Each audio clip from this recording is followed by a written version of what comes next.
Oh, hey, are we live? You know I flew in from Miami today. My arms are tired. But I would have took the Dodge. You know what they say about Dodge, right? You dodge the father, ram the daughter. Welcome to Whiskey Tango Talks.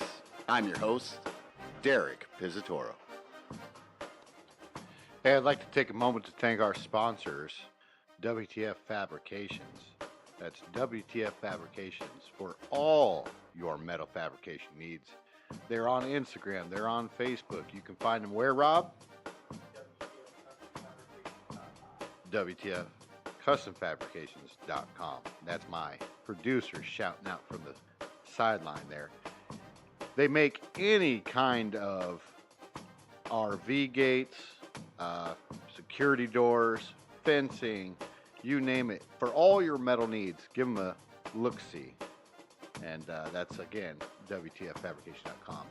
Our second sponsor I'd like to give a big shout out to is College Bar and Grill. They're in Tempe off of Veterans and College, right across the street from the football stadium. Again, that's College Bar and Grill. Just an amazing experience, a really at-home feeling when you go to that bar. Fantastic owner, going to be on the podcast here soon. Shout out to Joe Healy. But again, that's College Bar and Grill in Tempe. Give them a look-see on IG, please. If you were one of the amazing people who bought our Whiskey Tango Talk shirts, I'd just like to take a brief moment to thank you and tell you, guess what? Buy a fucking another one. We'd appreciate it. We got burnt orange and olive green due to our Instagram posts coming out here soon.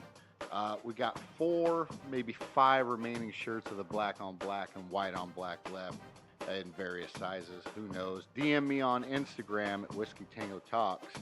Let me know what it is you're looking for, and I'll try to get you that size. We appreciate all you do for us. We're going to try to eventually get hats and stickers for you if interested. Just let us know, DM what you think we should do. Who knows? Maybe I'll like your idea and fucking do something with it. All right? Again, thank you for all your support. Whiskey Tango merch coming to you fucking soon. Patreon.com, Whiskey Tango Talks. Please go take a look at what we have on Patreon.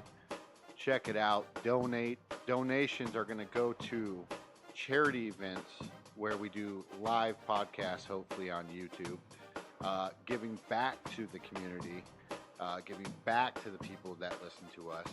Hopefully that money that we do receive, if it doesn't go to donations, will go to merchandise for the actual podcast, Whiskey Tango Talks.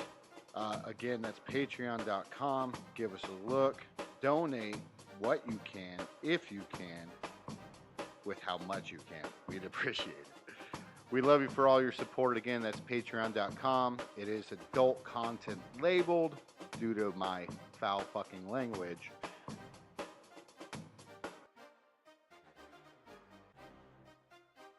Tried that. It's good. All right. So we're on. Hey. My guest today is Julie. Julie has asked not to come on with her last name, so we will not be posting last names. But so you will go ahead and tell us about yourself. My name is Julie. I'm basically an intuitive guide and coach. So I deal with more spiritual aspects of things. I also have a background in psychology. Okay. So I kind of marry the two together and really help people find a place, their passion, be their higher selves, remove blocks from their lives and different stuff like that. Okay. So intuitive guide being spiritual? Spiritual. Not religious. Not religious. Spiritual. Spiritual. So have you ever dealt with anybody who's overly religious, that kind of...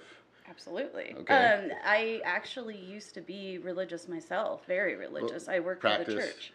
Christian. Okay. And when I did work for the church, I worked with at-risk youth. And we have a lot in common then. Yeah, we have a lot in common. Okay. So, but yeah, I dealt with kids that basically they went through the juvenile system, and we helped them kind of get back on track, help them with community service and stuff like that. Kept them off the streets. And through that, the church that I worked with, they actually caught wind that I had gifts, abilities, or whatever. It just kind of came up naturally, and the church actually started using me in that aspect as well. Okay. So, gifts. You wanna just Okay. let's throw it out there. So, just the funny joke is I see dead people. But yeah. But I mean, that's always the thing that people go to. But it's more or less like I have knowledge. I can meet somebody and look at them and say they have brown eyes, they have brown hair, they're about this tall, their parents were divorced, and just instantly have a knowledge that's outside of just a physical meeting of somebody. And it's just, I always say I know what I know, because people ask me, how'd you know that? I know what I know when I know. So a lot of people call it like a third eye. Yeah, they do call it third eye. And it is, I like that term as well, because it does feel like it is coming from that center part of your forehead when you see with that. And that being said, I also speak with my spirit guides. And my spirit guide, the main one, her name's Sally. So you'll hear me talk about Sally as if she's here with us, because she is. And so, question about Sally. Don't want to cut you off. No, go for it. So is this somebody that you've known from the past? No, this is somebody. They've just been around you my entire life. Yeah. Okay. Since I was born. Since you were born. Is that something you can physically remember, or is that? Yes. Oh, wow. I remember her over my crib. Okay. It goes that far back. What does Sally look like? It's funny you ask that, because this my father's was in law enforcement. He's retired now, and he used to use detective techniques to break me as a child. And to this day, Sally has 9 fingers and 12 toes, and her skin looks like tree bark.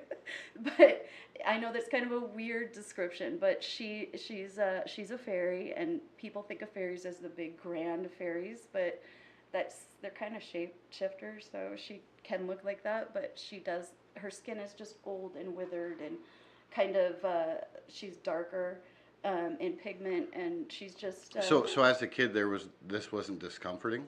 She was very comforting to me. Because I could feel her as well. So she's almost like at points, because I've been through some stuff. She was the rescuer for me. She was the person that came in, spirit that came in and like literally would put her wings around me to shelter me from some things.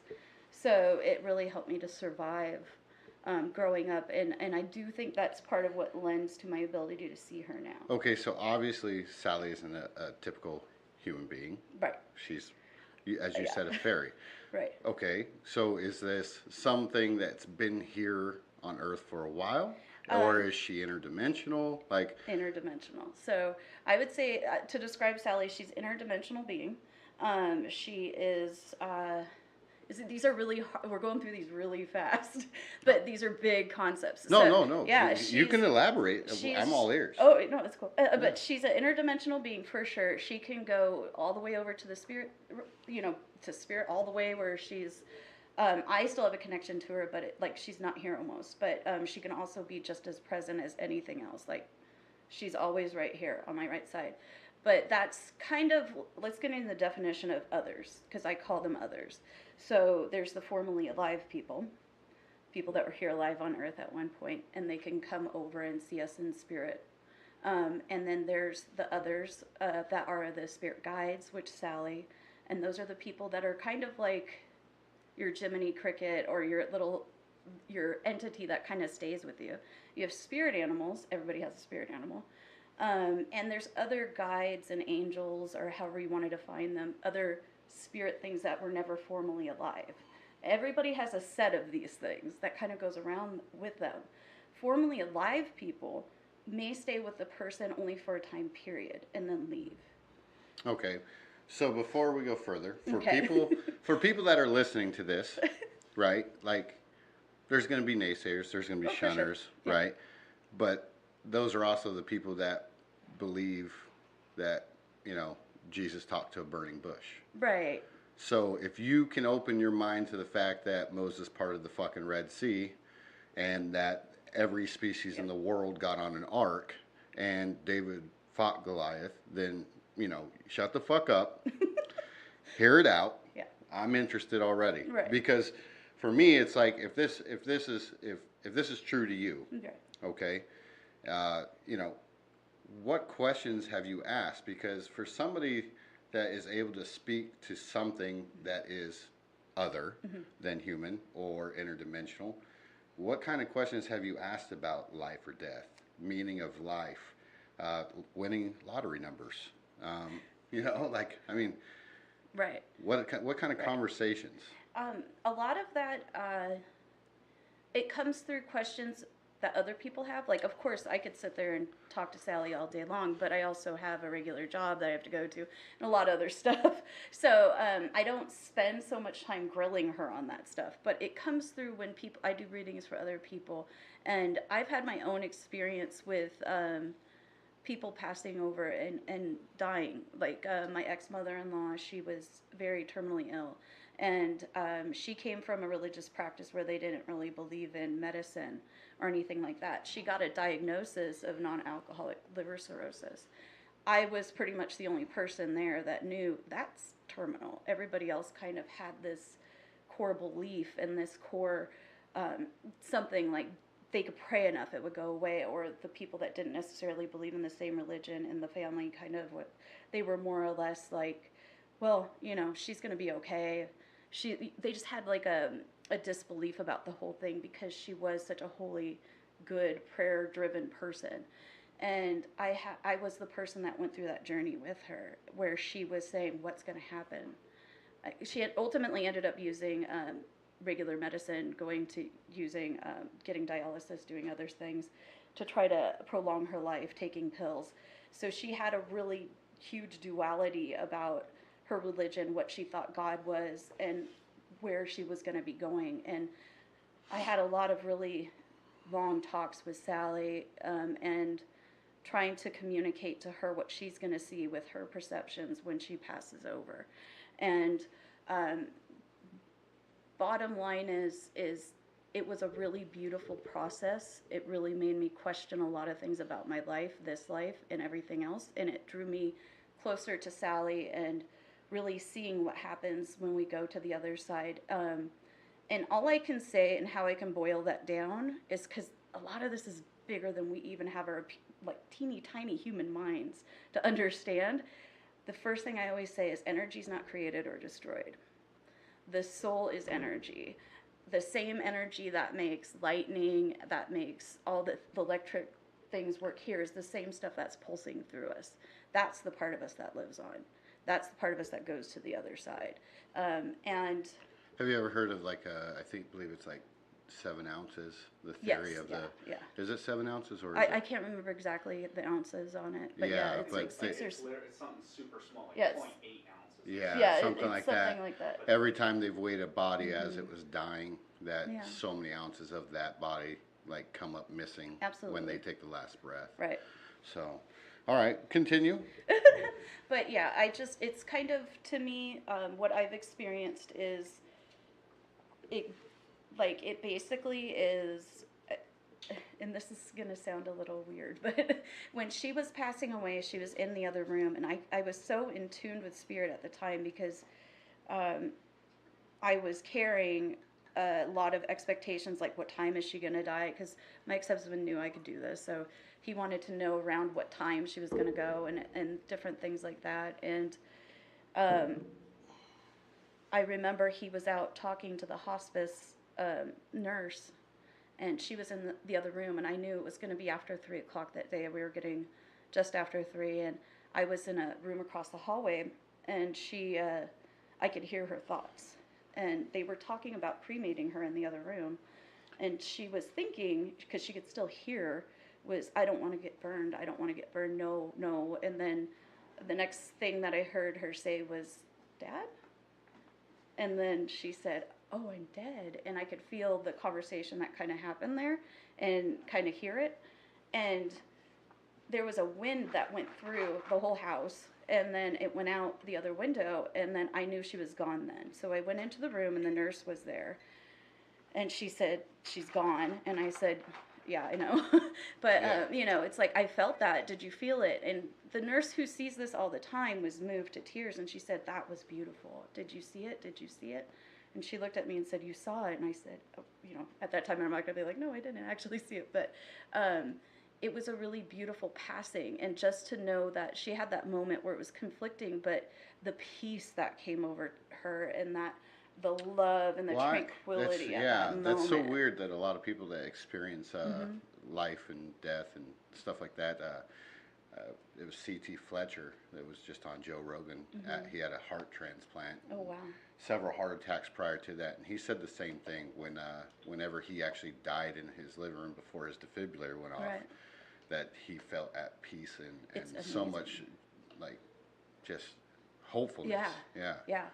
So I can say just through meditation, as far as I've gotten, it's there was one point I went into meditation, and I was experiencing spirit, like, and it almost was like a light that had come and gone over me, and to me that's the closest I've ever been to the other side or heaven or anything else, and it is so hard to explain to someone because it is everything that you would want to experience here. It's pure love, unconditional, non-judgment, just every single piece of fulfillment that you would seek here is what's over there. And just such a simple place of being, such a calm way of viewing the world and viewing yourself, because it's easy for us to say, I don't know about you, but I'm one of those that when I go to bed, I'll go over every mistake I made in the day and, you know, just kind of run through a reel of things I could have done better.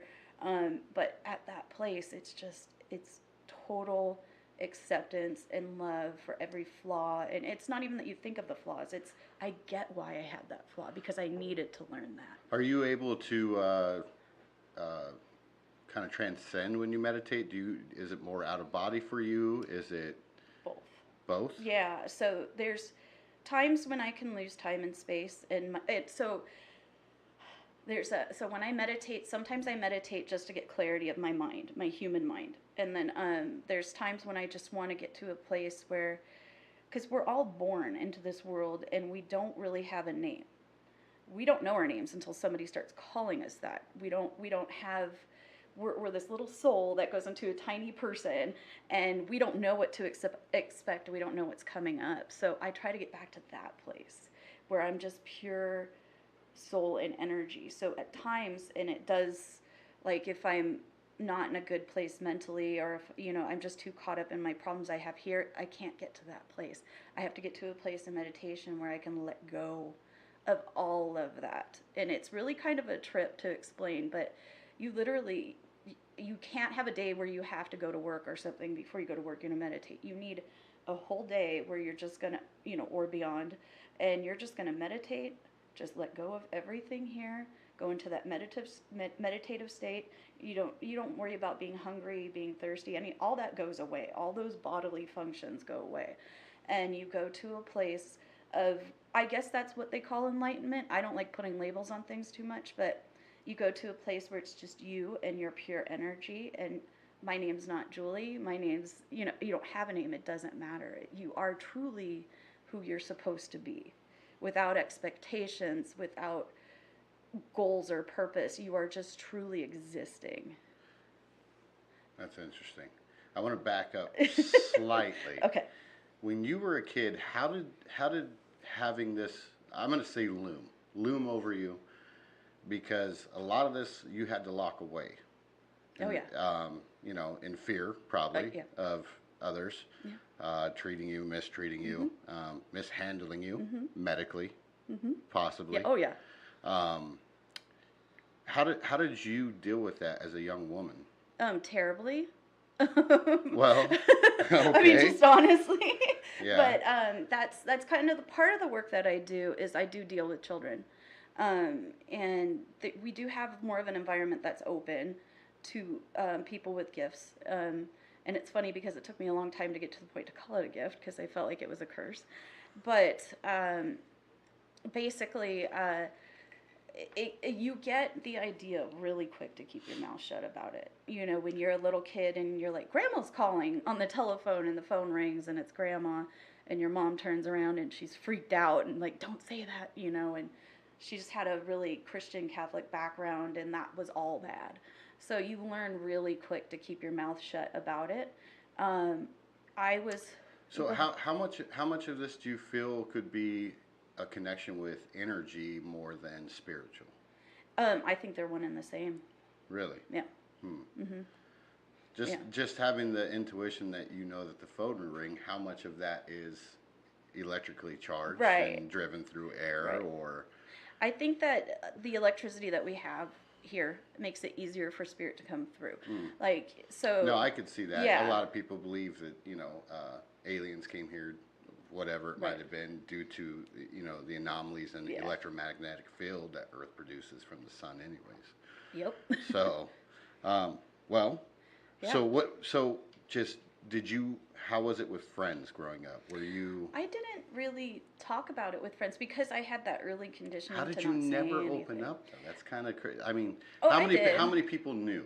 When I was growing up, my very, very, very, very close core friends. I always had like one or two people that I would confide in, but you have to understand that growing up, I was uncomfortable with my gifts. So I spent a lot of time rebelling against it. And the other thing too is that it was terrifying when I was a child. Two things. It's funny you brought up electricity, although it's not funny. But I lived underneath the huge power towers. My house was right in front of one, and so my dad strategically picked that so nobody could live behind us. So, I mean, good move on his part, but it was electrically charged out there. Like, so things happened. We also lived near a highway, so things happened where I would be asleep and not having any control over. It's basically like when you have, you know, the gift that I have, you're like a light that's on the other side for spirit recently passed over people and everything else. Yeah. And when they pass, sometimes, especially if it's sudden, quick, they weren't ready for it, just not comfortable with passing, they kind of stay here for a little bit trying to figure out, hey, what just happened? Where am I, what, you know, lights on, lights off, what's going on? So for a little kid being in bed and being asleep, they would come and they would show up at my bed and just what I call their death state is basically it's they don't have their energy organized enough that they're caught in that moment of I'm burning, I'm on fire, I broke something. You know, it doesn't matter. They're just caught in that moment because there's a lot of energy around that moment. It's scary. So they'll show up in front of my bed and what I call their death state now, that was the best way I can explain it. And it would scare me. It would scare me to death. And I would go to my mom and dad and I'd say, Mom, Dad, you know, the man's there and it's, you know, his arm's falling off or, you know, and they would just say, they were so freaked out. They would just be like, go back to bed. Like, you just had a bad dream. It's just too much for a parent to be able to look at their child and know they can't protect them. And do me a favor. You continue.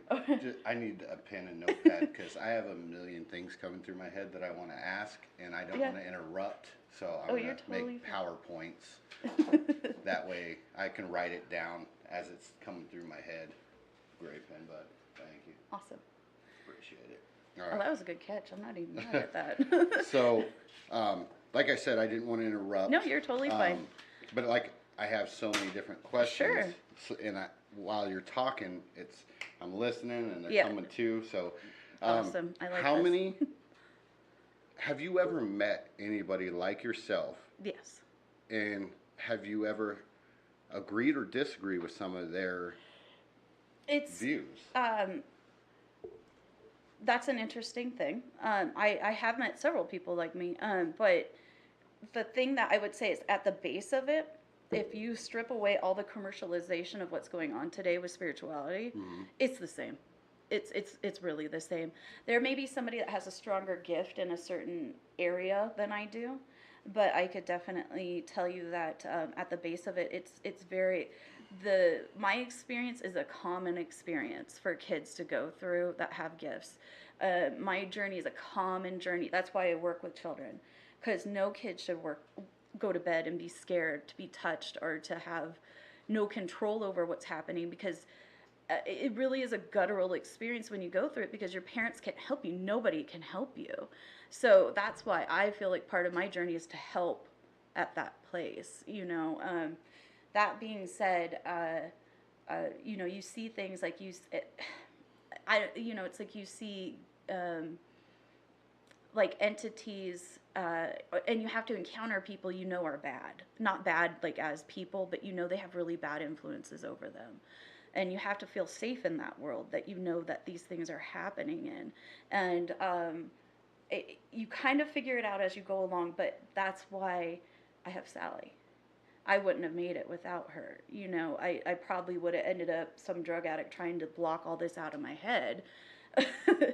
And it's not invasive. That's the thing. I don't want people to get like confused with that. It's not invasive. If I tell her, hey, back off, you know, you're talking too much right now, which she tends to do a lot. She's very chatty. But, you know, it's like, slow your roll. But, yeah. So, did you have, okay, we're going to talk physical trauma real quick. Okay. Physical trauma, i.e., car accident, bike accident, hit your head when you were younger, any kind of situation like that when you were younger? I know the theory that you're going after, yeah. Yeah, well, go ahead, explain it if you want. Well, just a lot of people, and I do know people that have come to these abilities because they've had a near-death experience, or they've passed over and come back. Right. The only thing that I can Or head trauma. There's people that have been struck by lightning and then now can play the fucking piano. Right. Yeah. So, I would say definitely. I didn't have well, just growing up with my brother. There's probably a lot of head trauma, but just roughhousing and being us. But I did have an experience when I was younger at a backyard party that my parents were having. I did fall into the pool and I felt calm. I had the experience of me coming out of my body. I do remember looking at you know, it's something that's true today. I'm obsessed with shiny things. It's probably a problem. But the light that was on the bottom of the pool, I wanted to touch it. And I do remember going into the pool face forward and then going out of my body a little bit and then getting pulled back. And, you know, I don't know if I passed over. I don't know. But I do know I saw Sally before that. But I also know I know that children have the ability to see spirit a lot more. So I don't know if that was just an age range thing. Were you ever exposed to death at a young age? No. No? Mm-mm. No, not. The first experiences I had with death were after all of that. Probably, I think I was around 5 and my grandfather passed, but that wasn't even that big of a deal in my life. Yeah. So never really experienced death. You can see and hear and talk to others. Like man, as a kid, like I don't know how you deal with that on a certain level, honestly. It was a thing. Yeah. So, you know, Rich in the room. I went full disclosure with him when he was on. For those that don't know, Rich is the one who introduced me to Julie. So when I was going through a time in my life where women were like underwear.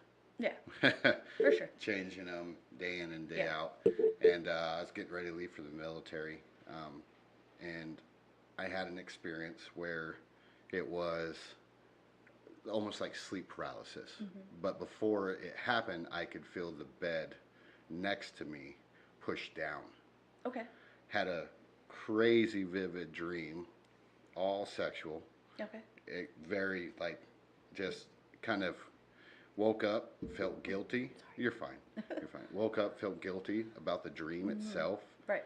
And then, you know, did some research, and there's a big debate on, you know, imps at night and demons and spirits and whatnot. I read up on a lot of this before you came on. So, but one of the things I read on was incubus and succubus. Yeah. So, do you hear, see, know of, have people that have dealt with demons and or spirits, or is that in your field? It is in my field. I do have past it's not something I'd like to put out there. Right. But I have been in on some exorcisms, and also what a lot of people ask me to come over for is if something. Exorcisms. Okay. I'm not okay with that. Sure, I'm listening.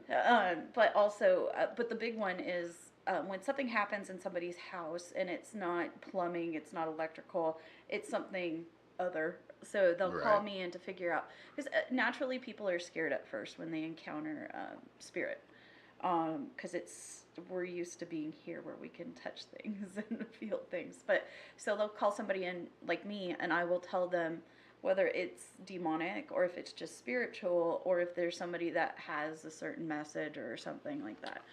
But I will tell you, demonic activity is so incredibly rare. So incredibly rare. So Muslims believe in jinn, and jinn is just a demon who walks around and tries to trick you into doing wrong versus like pretty much possessing you. Right. So what are your beliefs in jinn? Like, is that more of something you've dealt with, or nothing like that, or? It's not necessarily like that. I would say, you mean like as jinn, as being a demon? Yeah. Like walking around? I mean, how would you categorize it, I guess I would ask. So this is kind of one of those things where it's like somebody that has a demonic experience, they invite that into their life in some way. I've never once, and not in any way, shape, or form, have seen it where somebody hasn't done something to invite them in. Yeah. And it's usually with a malevolent intention too. Like, I want more power. I want to be more in control of things. So I'm going to... and it doesn't have to be formal. Sometimes people will do it unintentionally, or have a house or something where some ceremonies have happened before. That, like I said, this is so incredibly rare. I don't want people to get like all, oh my gosh, my aunt so-and-so used a Ouija board. Don't. It's totally okay. Right. So, but just, jinn, I would say that's more of a kind of something, and I don't want to say anything against anybody's spiritual beliefs, but I would say that's something to explain more someone's behavior. I would say that's more of a psychological thing. That's not how spirit necessarily behaves, or those energies behave. Right. Well, you said, okay. Yeah, I like that. So you were Christian, right? Yeah. So going through everything that you've gone through, what changed your aspect on your belief? Like, and if I don't, and I'm not trying to jumble too many questions together, but and if your belief was in Christianity, growing up, like, did you, like, people say they talk to God, or they speak in tongues, or did you experience anything in the Christian side of it that made you feel? That's what I'm saying. If you have guides and you're into it, and spirits, right? How much of that translated into Christianity? Like, I'm kind of wondering, like, like zombie Jesus, for instance. Like, I always say it. No, but like, historically Jesus was real. Right. Have you ever tried to talk to that spirit? Or there's just so many questions. No, I know could go there's on a for lot hours. of questions. Because if I was in that position, I'm trying to talk to fucking Gandhi, like, like past Gandhi, or the thing. What was it?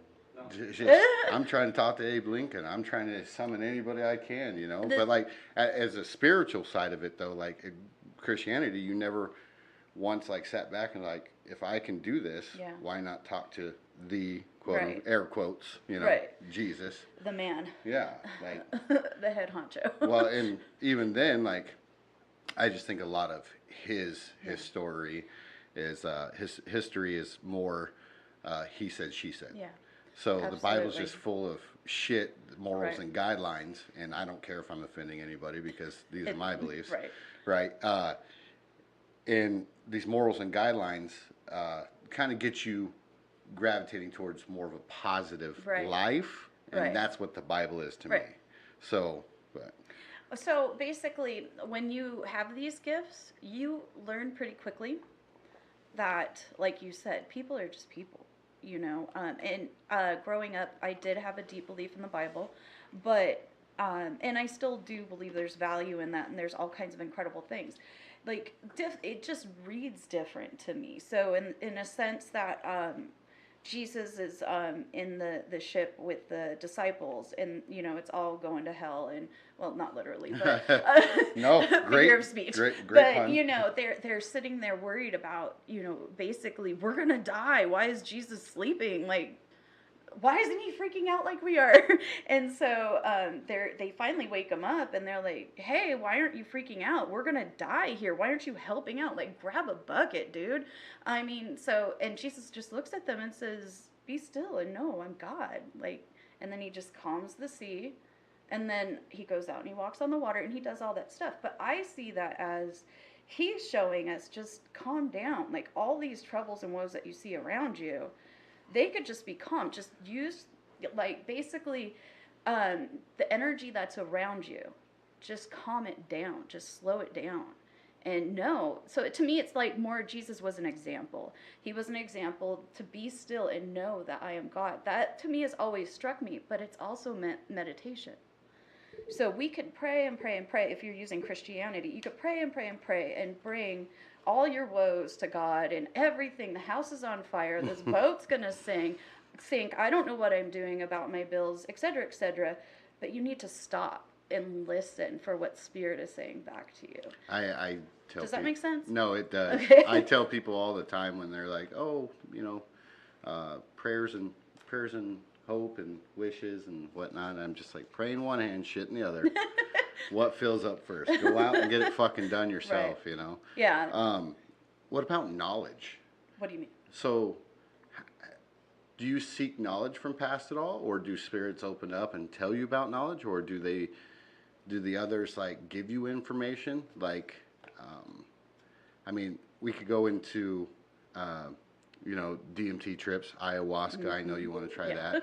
And people talking to these other dimensional beings or whatever it may be. It's like, how much knowledge have you tried to grasp into talking to Sally or others? Definitely have some other, like I said, some of these concepts are so big that with our brains, we can't understand them. It's right. Just too much. And it's just, I do get privy to some of that knowledge, but it's almost like, I would like to, okay, so there's books that I read constantly. I don't know if you're a reader, but there's some things that you read and it's like, this is enjoyable, this is fun to read. There's other things that you read that it takes you a day to read one page because it's so much knowledge. And that's that kind of download that I get, in a sense, when I'm on that place where my pineal gland is open and I'm just open to the universe and what they're sending me. And I would have to say that it's concepts that are so big that it actually takes me time to digest it. So it's not just, he grew up without a mother or something, like that knowledge that I know what I know. It's something that I have to marinate on. It's something that I have to actually take in. And those are usually concepts that are really hard to explain to someone else. But it's also kind of knowledge that makes you not worry so much about other people and some of the patterns we have here. It becomes more of a it's not even don't worry. It's a lot more logical. It's like, this is all happening because it's part of a bigger thing. Yeah, for me it's ancestry. Like, I would want to know, like, knowledge of ancestry and kind of what, when, and where, and why. Like you had brought up being part Norwegian. Have you ever spoken to anybody from your family's past? Like, well, it's kind of funny. There's a funny little story. Not funny, but you're good. I always thought that my gifts came through my Italian side of my family because there was so much. Well, how many Norwegians were pagan, young lady? No, I know. That's what I mean. Yeah. That's what I'm getting at. Yeah. We're getting there. Yeah. So it's like, because they had a lot more of a religious background, I felt like that's where these gifts came from. Oh, okay. And I so can see that. It came much later that over time and through Sally, like I connected much more with the Norwegian Fae side. And it became a lot more apparent that it's kind of funny because sometimes things happen and you're like, duh, why didn't I know that the whole time? Because there's even stories on my Norwegian side of people well, yeah, they having had, spiritual yeah, they had experiences and shamans, stuff, all different right? types of stuff. Exactly. And I've even gone into, I've learned to read runes, and I'm learning a lot more. I'm actually dabbling in the idea of learning Norse shamanism. Well, just basically First Man stuff. So, Yeah, it's and that's where I think all this comes from too. Is you strip away all the houses, you strip away all the electronic stuff, even before modern medicine, even before modern psychology. What did we have to heal ourselves? We had people with sight. We sat under stars. We told stories. We communed with spirits. Yeah, plant knowledge. That's the other one I can think of. Yeah. But how did we know to take those plants in and what they? You know what I mean? It's just nature's way of knowing something's poisonous versus not. It's right. either trial and error, or if it's sweet, okay, we're good to go. Yeah. Exactly. Yeah. And I mean, and that's the thing too. And there's the theory of the mushrooms giving the knowledge to the apes that create. There's all that theory too. Yeah. So. Well, we can. You want to go deeper into that a little bit? It's totally up to you. Yeah. No, but there are people that believe that apes ate psychedelic mushrooms, saw themselves as better and more physical, or less physical and more, knowledgeable creatures, and then started walking upright. From there, progressed Darwinism. It grew their brains. Yeah, pretty much. Yeah. But they still haven't found that link between us and apes. So who knows? Right. Who knows? Exactly. Right. But all I'm saying is certain structures of how mushrooms are grown are very similar to our brain structure. Oh, but we're getting way out there. No, you're good. Yeah, I really I dig all that stuff, and it's. Have you done any psychedelics yourself? Oh yeah. Okay, what kind? I'm not to. That No. That was too eager.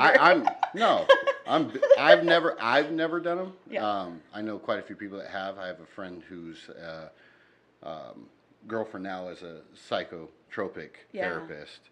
So awesome. I'm hoping when she comes to visit, she brings me DMT like they promised. So. We'll see. Hint, hint. Yeah, we'll see. So what? LSD, mushrooms? I've done acid. I've done mushrooms. I did acid in my younger years, probably. I haven't done it for 10 years or so, but every once in a while, I definitely. I feel it. It comes around. I need some mushrooms, and it's just. And they're doing a lot of research with mushrooms, and a lot of the psychedelics, but in the area of depression and in PTSD, which I have PTSD, which there's depression along with that. So every once in a while, it's just. And for somebody like me, it's just a reset. It really is just a reset button. It's not something that you go. It trips me out that psychiatrists or regular doctors can just prescribe psychiatric drugs without any counseling or any really formal type of. Well, they can fucking prescribe legalized heroin. Yeah, exactly. Go fuck yourself. And it's like.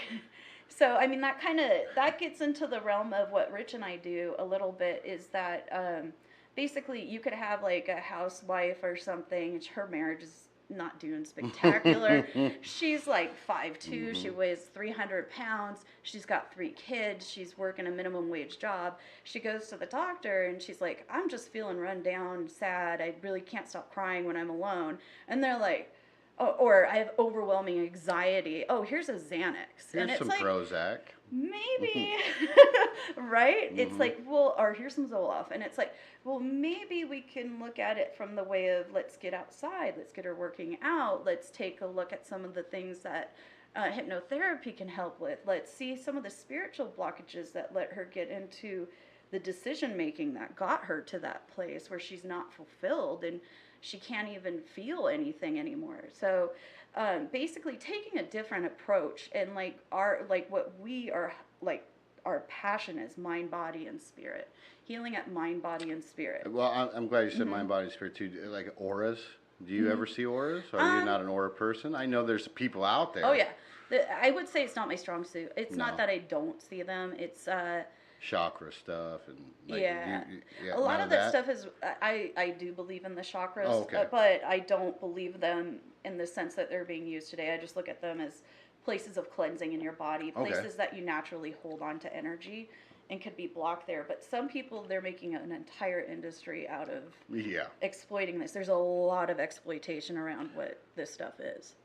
So, and that's something I kind of want to, I'm just a regular person, you know, and I don't dress like a magician, and I'm not, you know, I don't have psychic friends, like network You're type chuckling, of thing. but I'm like, no, I get it. Like, Yeah, it's not even funny to me because people out there could, you're going to be chastised for your beliefs and, you know, what you feel is happening, and people can and cannot believe you. They might think it's a joke. They might think it's, you know, fake. Crystal ball. Yeah, right. So I'm with you 100%. And the other part of that, the other flip side of that is there's also a predatory aspect to it. I even yesterday had somebody come to me, and somebody who knows what I do, but just not that into it. Very logical gentleman, very straightforward. Yeah. Got talked into having somebody do a card reading for him, and they said that he was cursed, and they said that a woman with 3 kids cursed him, and that he would have to, the card readings for free, but he had to pay all this money for house cleansing and all of these other things. It's very common, especially in this area, for people to come up to people in grocery store parking lots or in places like that and say, I just had to tell you there's something wrong, and I have gifts, and I just need to tell you that, and you have to go to this place and buy this. In a setting like this, and you being open and wanting to come and talk about it is one thing. Yeah. But if somebody came up to me in a grocery store and I'd be like, okay, you got about 5 seconds back up. Right, exactly. Exactly. And I understand that. I mean, be real about it. It seems ridiculous. Yeah. But somebody who's at the point where they just had a bad breakup. But that's the issue. Vulnerable. Like, but there are people like you, and then there's people that have mental health issues. That's the scary side of it. Schizophrenia's. Oh yeah. Like schizophrenic people, schizophrenia. It's like it's rampant. It's out there. Oh yeah. You know, and people are going to do and say things that are crazy. Yes. Yeah. It's there is that distinction too. The spirits I have and everything. It's funny because as I got older, the spirits coming to me at my bed, me freaking out, getting touched, all that stuff. When I finally talked enough with Sally and learned how to commune with her even more easily, it's like I kind of think of them like, and I feel bad, but I kind of feel that they're like my velvet rope crew. I'm like, look, I'm going to bed. Do not wake me up. You are not allowed to come to my bed. And if you're coming to see me, you got to put yourself together. Don't come to me with your arm hanging off, you know? So it's like, they're the little buffers that come in and, you know, before they even come to me to speak to me, they will push them off and say, no, you're not going to. What do they come to you for? Formally alive spirits, normally everybody wants to say that, you know, it's Aunt so-and-so telling us where the fortune's buried. It's not like that. Usually it's entities that are confused. So they'll come to me. It's not some big, huge message for me even. It's for their benefit. They just, I don't know where to go. It's like, I know I'm not alive, but I don't know what to do next. And I'll just help them transition over. Sometimes it is a message for me, but it's normally, it's not anything that's fun. Or like sensationalized. It's just like, hey, get your sugar honey iced tea together, girl. You're losing your way. Just, you know, shape up. And so it's like, okay, I have to pay attention to the spirit more. But definitely they'll come to me. They do have messages sometimes. A lot of times if I'm going to do a reading, even if I don't know about it, some of their relatives will visit me and just put little tidbits in, basically get me going on the vibe of that person. Because what I feel is waves. That's a lot of, that's my strongest gift I have. I can feel the wave of something. So like the wave of the table has a vibration, the microphone has a vibration. I can tap into those waves. So even before I know I'm going to be doing a reading for someone, I could have one of their relatives come to me, even if I don't know the person, and they could say, get me prepared for it. You know, just, they'll give me tidbits like, you know, they're worried about me, I'm on the other side, and they can't move on, this is where they're blocked, yada, yada, yada. So sometimes it's that, but when you go to sleep, like your experience, when you go to sleep, you are relaxing. You're not, your thinking brain, your logical brain isn't going. So those spiritual messages or those spiritual encounters can happen a lot more easily. There's no resistance. Everybody has spiritual encounters. Everybody does. Most of us throughout the day will explain them away with our logical brain. It's just, oh, that happened. Well, that's a coincidence or something. And it's like... What bothers me is not so much the coincidences, but when you feel or see like you saw something out of the corner of your eye. Yeah. Yeah. Those are the ones where it's like, wait a minute, like I know my kid's in the other room. Right. And then you just kind of, okay, go Yeah. on with your day. Yeah. But it's like you could have swore you saw something move Right. for a second. Or, Right. those are the ones that bother me. Right. I mean, and that's understandable. It's something out of the touch, taste, feel realm that we have. But also there's the experience of when you go into a crowded bar or something and you're with your friends and the peers and you're just like, somebody is looking at me. And you turn around and somebody's looking right at you. You picked up on that energy. That's all it is. That's how spirit works. Yeah. But it's just you're feeling I get that. sized up a lot, so I know Yeah. that feeling. I'm sure. Yeah. Yeah. Walk in the room, it's like, okay. Yeah. My brother's kind of an American badass too, and there was a point when he was at his peak, and people would just want to fight with him for no reason at all. I'm sure you've gone through that. Yeah. Yeah. I've had a lot of weird. Yeah. So, possession. Okay. How much of possession is somebody trying to do something? What do you feel possession is? Okay. So that kind of goes back to the curse thing a little bit with outside people doing something. Okay.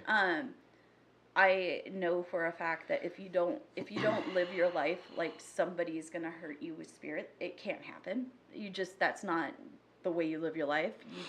Somebody can't like hex you, curse you. They can do it, but if you aren't letting that energy into your life, it's not gonna take hold. Go ahead, try. So Okay. yeah, so it's What about okay, for instance, I'm just going to tell a quick Okay. story. Creepy story. So, ex-wife, when I was married in the military, we fell asleep on the couch. Wake up, and she's slowly getting off the couch. okay. Lights are on, nobody's home. Right. Eyes are wide open. Okay, she's sleepwalking. Like, Yeah. what's going on? So she gets up, walks nice and slow, like super, what is the ring kind of Yeah, creepy. gotcha. Goes to the hall closet, opens the door, turns the lights on, walks in, closes the door behind her. Okay. So I'm like, she's got to be sleepwalking, right? Right. So as I walk towards the door, it opens up. She walks out of the door, around the pillar, and walks just down the hallway. Okay.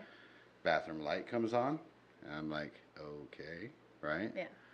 Sit down on the toilet. I walk in there, she's sitting down on the toilet. Hey, nothing. Hey, nothing. Third time, a shake, more of like a poke. If I had a stick, I would have used that. But, comes to, looks at me, looks around, has no clue where she's at, Right. no clue what happened, doesn't realize how creepy she was. Right. Like how much of that is just subconscious taking over? How much of that is spiritual, energy, past life? I mean, what do you think that is? For that case in particular, I mean, I would pretty much think that was just sleepwalking, just the regular sleepwalking. I know it looks creepy and everything, but trust me, you think that's bad. Try being married to me. I woke up staring at my ex-husband and being totally asleep. No. Or I'll be talking to spirit in my sleep. Poor guy. Anyway. So, but yeah, like I think that's honestly just a sleepwalking episode. I didn't feel anything kind of around it, but even that is like a really creepy experience. But if there was more intelligence to it, not just because we're used to walking in our own homes and going into closets. I know she closed herself in the closet and everything, but these are familiar activities to her that her brain is just working out. So, and See, whether old military home, on Oh, base. yeah. That was the I first thing that know. came to mind for me. But Yeah, for sure. And I'm not discrediting any of Yeah, that, no, but you're good. it's the thing when you see more of a oppression or a an oppression is when like a demonic or a negative energy that somebody's invited into their life on purpose or unintentional, that they will have more of a, they'll talk to you, they'll interact with you, they will if it's an oppressive force, you will still have that person being themselves, but they will say like it hurts, or those types of things. Like they will be getting hurt by the entity. That being said, it's they'll make decisions in their lives to appease the entity. Like I get, this is just as rare as demonic possession or a demon activity. And demonic possession is when you lose that person entirely, and that there's another force that takes over. Yeah. And it looks very similar to mental illness, and I'm just going to say that straight out. And it's a really fine line. There's a few things, and it really is picking up on the little things that you could tell the difference. It's really hard. But for me, it's pretty easy.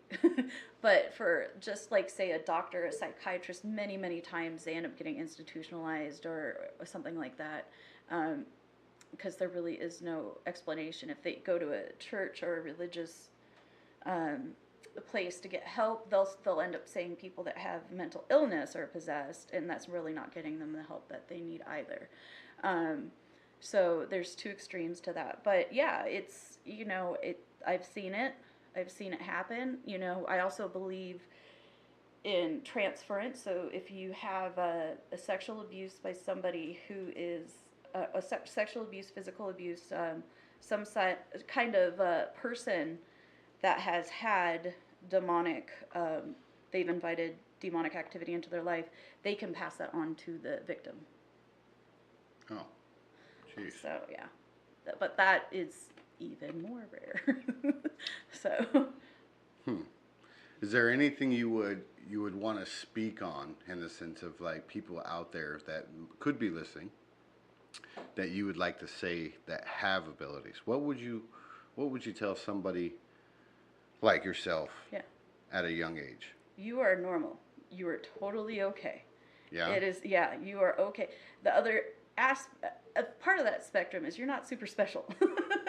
Don't get a big head. So, but just, you are totally normal. This is something that has happened since the dawn of time. They've had people, like we've talked about, shamans or medicine people that have done this. It's just in our more recent history, we don't really talk about it that much. That's a really big deal, is just to know you're normal and what your experience, you can be okay. There are ways that you can have control over it.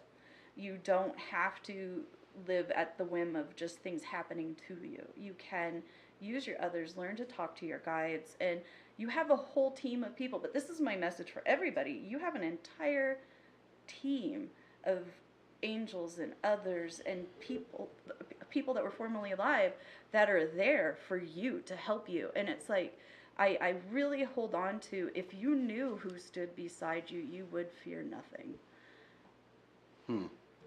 So I like that. So you believe everybody has spiritual guides, spirit animals. Yeah. Is there any way that you have you told people what they are? Have people asked what they are? I'm just saying, how do you see it?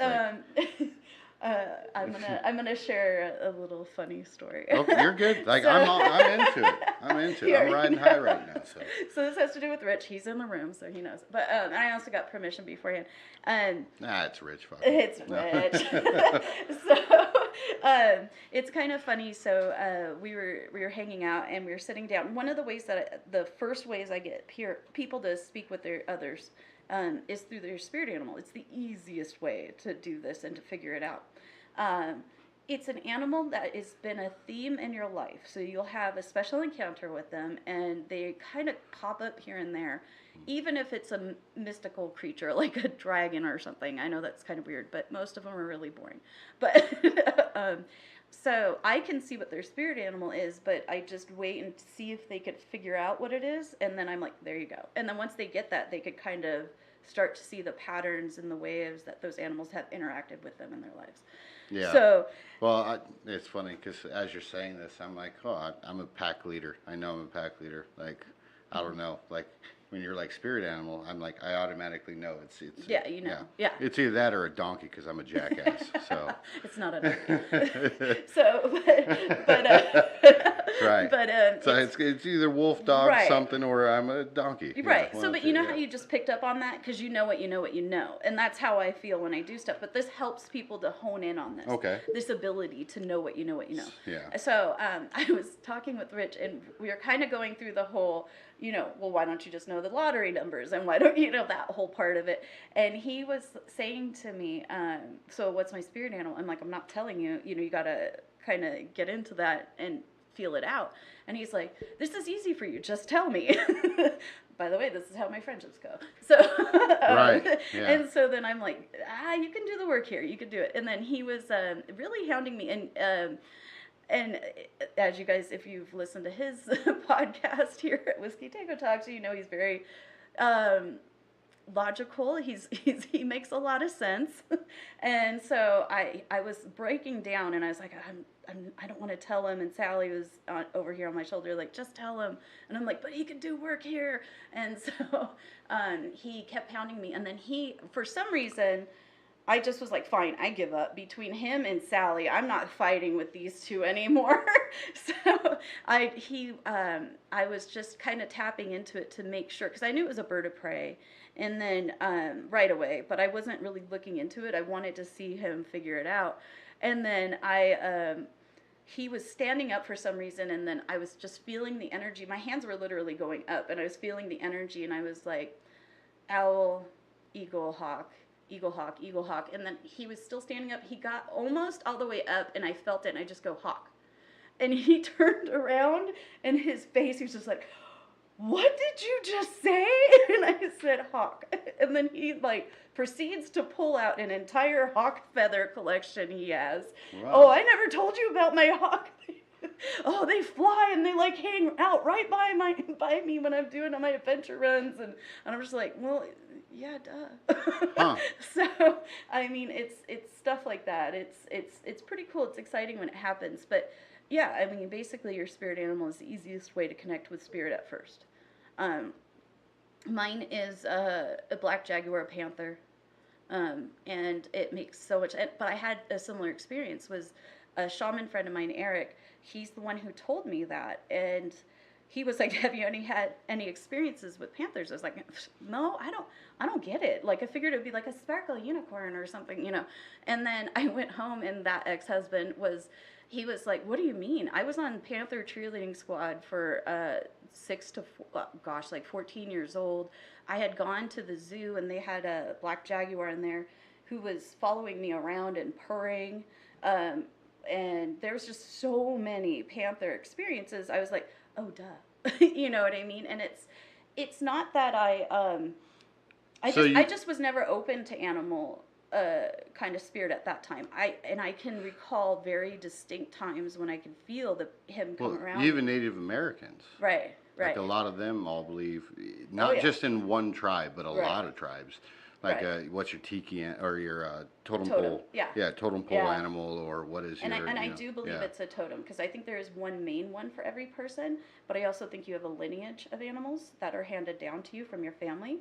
I do think I have a friend who's in Hawaii. See, but that's hard for me, because you say family, but family is so many different things to me. This is like blood. you could have blood, but then there's if you don't know your blood, how do you know? Right. It's just something that's going to be passed down, just like your genetics. Gotcha. And you are right. A really good friend of mine, Joe, had said something that really has stuck with me for a really long time is families who you're related to, relatives are who you're related to, but families who you choose. Yeah. And that for sure. There's nothing more true than that, for sure. Yeah. But yeah, I don't necessarily think it's genetic, but I think just like if I was adopted out, I would still have gifts, even though I didn't know. Same thing with the line of your that animal in your family. Yeah, a recent bodybuilder, and I was just showing this to my producer Rob before you guys got here.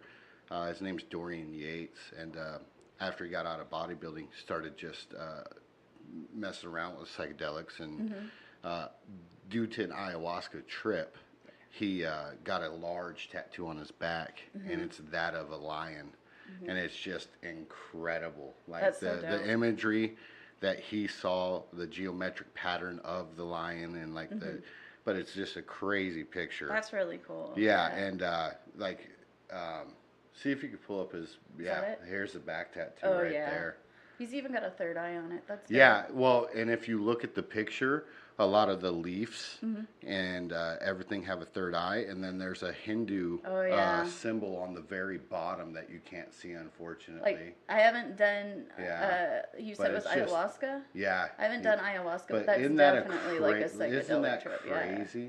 But you can't see the lower part of the bottom. There's like lotus buds. Okay, yeah. And each of them have eyes on the that's bottom sick, too. yeah.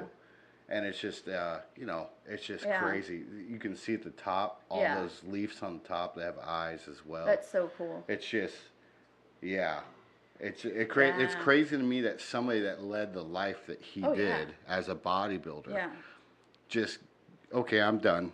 And then opened up spiritually, doing yoga. Yeah. He does hypnotherapy himself. All right. Drugs. But yeah. Yeah, that's really cool. But it's funny because like even if you don't want to do psychedelics or anything like that, you can also float. Just do a float, and it really opens your third eye. Float being. Like the Epsom salt floats. Float tanks? The isolation tanks and stuff, man. You can get some really trippy visuals in there. Just without drugs or anything. Yeah, I would be curious. I definitely would. Yeah, and also just for anybody out there that's listening, we're talking about stuff, plants that kind of induce stuff that's already in your brain. It just adds to it. Yeah. We're not talking about like, crack cocaine. Yeah. No. We're talking about stuff that naturally occurs already in your body. Yeah. So that's how come I'm you so can go happy to you came on. isolation. This is interesting. Thanks. That's how come you could do an isolation tank and have like a psychedelic trip, is because that's already existing in your brain. Do you want the rest of that, bud? Oh, now that's friendship. Yeah. This is a special moment, I stopped everyone. myself Holy and cow. I was like, yeah. We're witnessing We have this. gone through that bottle. Thank you for having me here for this moment. No. Thank you for coming on. In fact, here, we didn't start this off right. Let's cheers. Cheers. To having you on. Skull till I'm fine. Yes. Skull.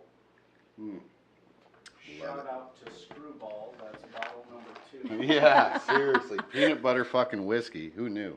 Right? It smells like peanut butter. It's It really, is delicious.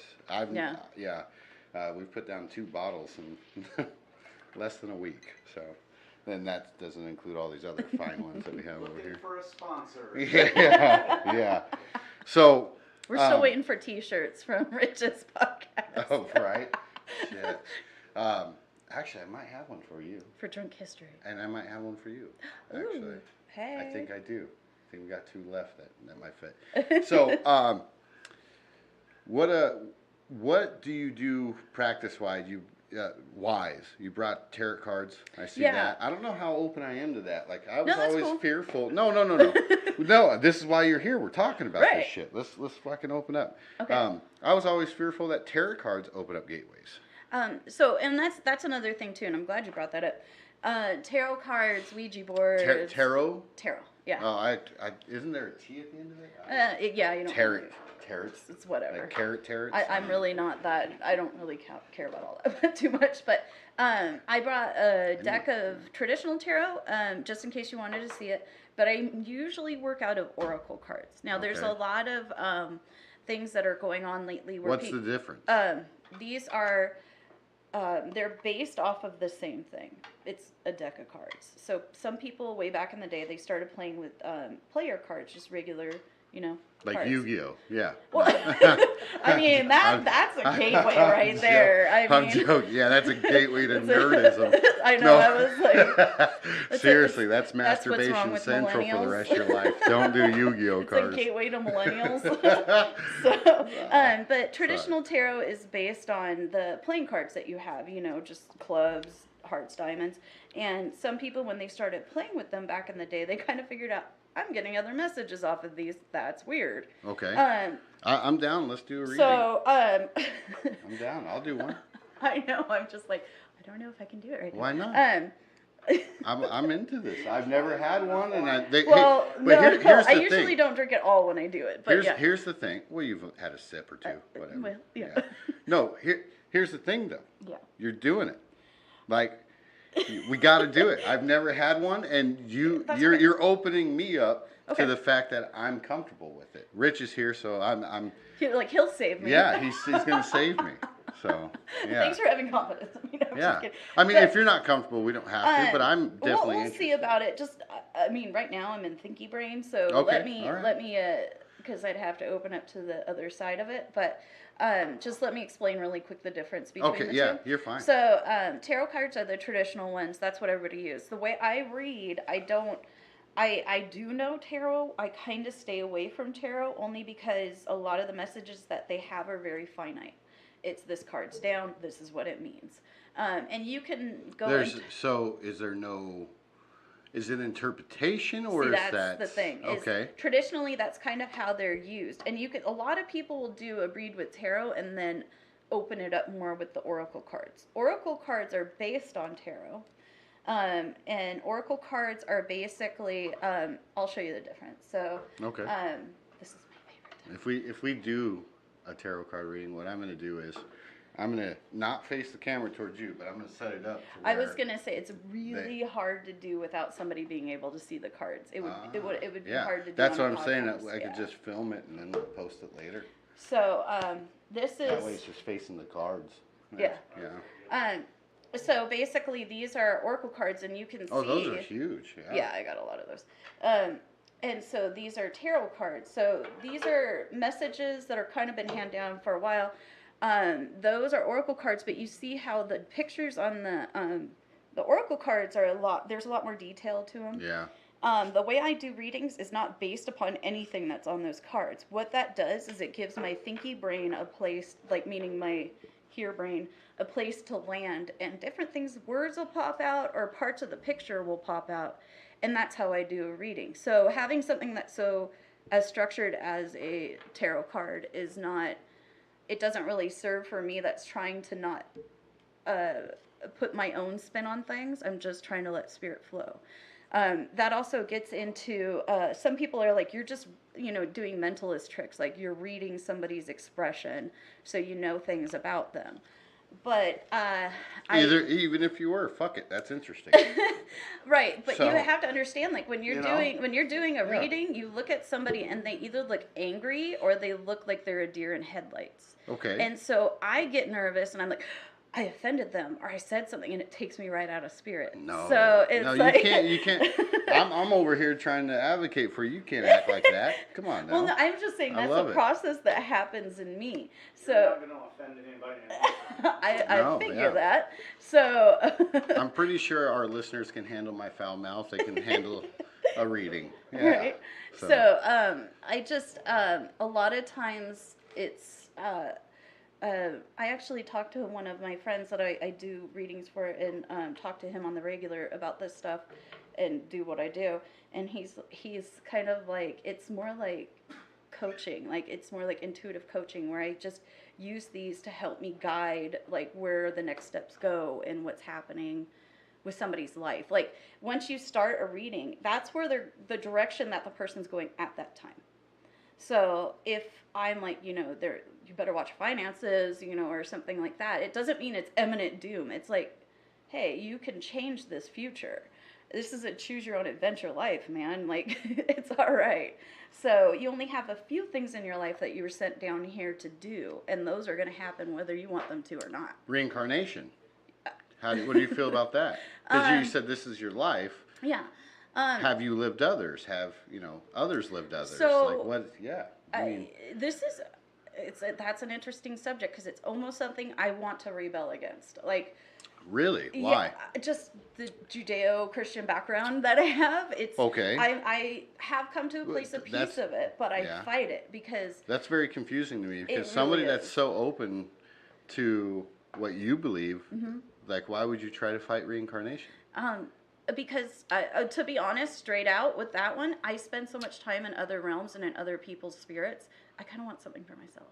Okay. You know what I mean? It's like that's like a personal psychological thing about me. But the evidence that has kind of changed me over to the reincarnation side is I have clear memories of lifetimes, people, places, things, smells, events that are not mine. Okay. I have 2 lifetimes that I can remember clearly. Yeah. Birthmarks. I believe birthmarks, after seeing a few weird ones, we had a friend named Nathaniel that we grew up with, right? Wasn't it Nathaniel? Yeah, Nathan. Lynch. Yeah, Nathan Lynch. Yeah. Just during certain times of the year, his birthmark spread over like 80% of his body, I'd say. It's like summertime, it would get real bad. Yeah, and I just, but I remember him telling me as a kid that he had fear and dreams of fire, and it Like was the like, Hound. yeah, but like literally, the birthmark covered so much of his body, Yeah. So I mean, there is that out there. I haven't Yeah. seen anything otherwise. I mean, I mean, a recent kid in India could tell the family down the street who her cousin was, Right. who her nephew Right. is, and all this other stuff. Right. And then it got to the point where the family was just like, "Oh yeah, that is your family. You were Yeah. born to us, but you belong to belong to them." them. And Right. she went and lived out her life with Right. that family. So right. it's Yeah. just reincarnation's so crazy to me. There's other things too. It's when you're a child, not every child, but it's so funny because we have children and then you'll have a child tell of another lifetime and parents are like, oh, that's weird, and then they just dismiss it. Yeah. At children before the age of 7, like there's the psychological thing that their fantasies and their when they play pirates, they're really pirates in their head. Right. There is that. I like that.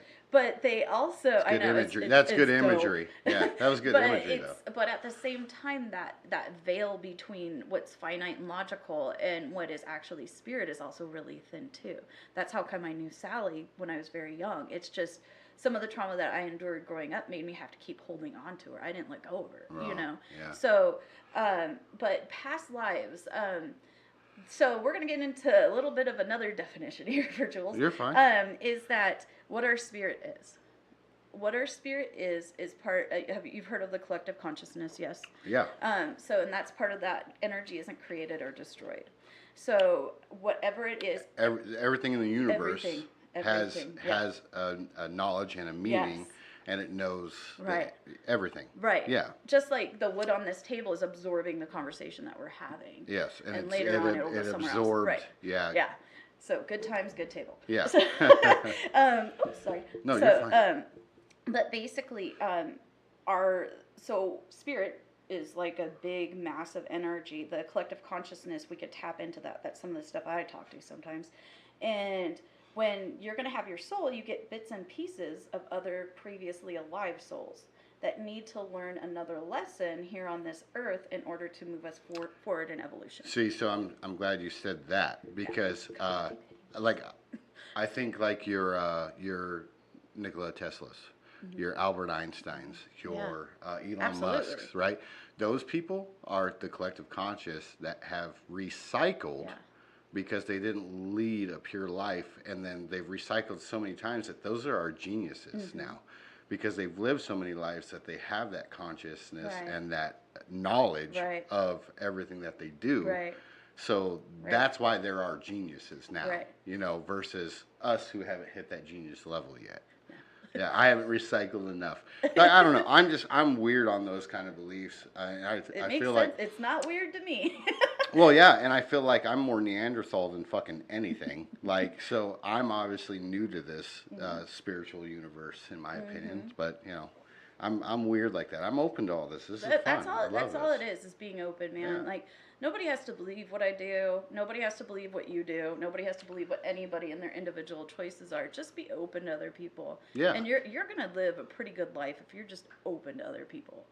So I mean that's all it really is. But yeah, just bits and pieces of soul that come together and make up the soul of who I am. Well, I'm gonna have a remembrance of, hey, you know, I remember going and sinking in a ship underwater and not being able to get out and having them close the doors on me and, you know, just stuff like that. That's a traumatic thing that I have a memory of, and it's really short, and that's all that is. But I also have an extended, probably about 3 weeks of a memory of a lifetime that I can't explain. And even somebody that does what I do, I'm like, this is weird.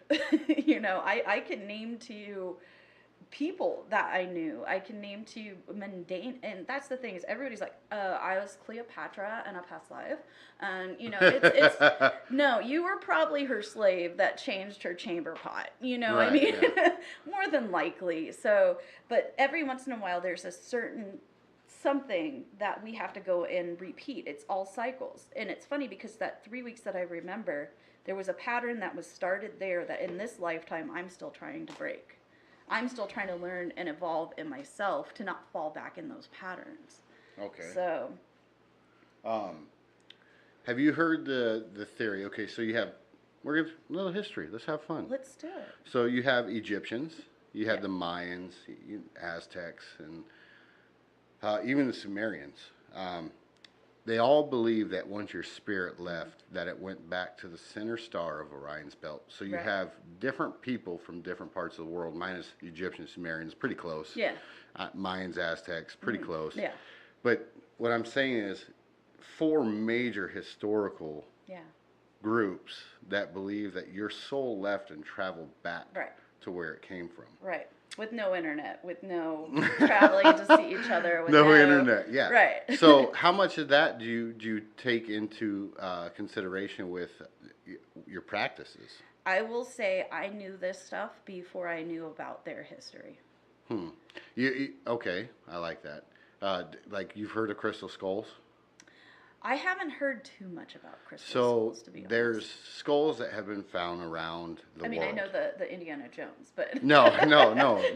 It's funny you say that, but yeah, there is. There's skulls that have been found around the world, dug up in mines or been here and there. Yeah, pull that up, Rob. Just here and there. They've been found around the world, and I believe there's a total of skulls that are supposed to be found. Okay. But once they're all brought together, it's supposed to create some energy. Okay. Is what people are saying. But there's Ironically. Inuits. Yeah. You know, how do you pronounce it? Inuits? What? Intuition. No, you're Intuitive. intuitive. Like, Oh. yeah. You see, and they're all shaped differently. The ones that they found. For those that Like the are listening to the skulls shaped podcast, differently? pull it up. Yeah. No, crystal skull found ancient crystal skulls, Rob. But yeah, different ones have been found. The one with the weird eye sockets and stuff like that has been widely duplicated. But so people that have psychic abilities or spiritual powers have said when they've touched these skulls, it's a database. Okay. It's a computer almost of prehistoric stuff.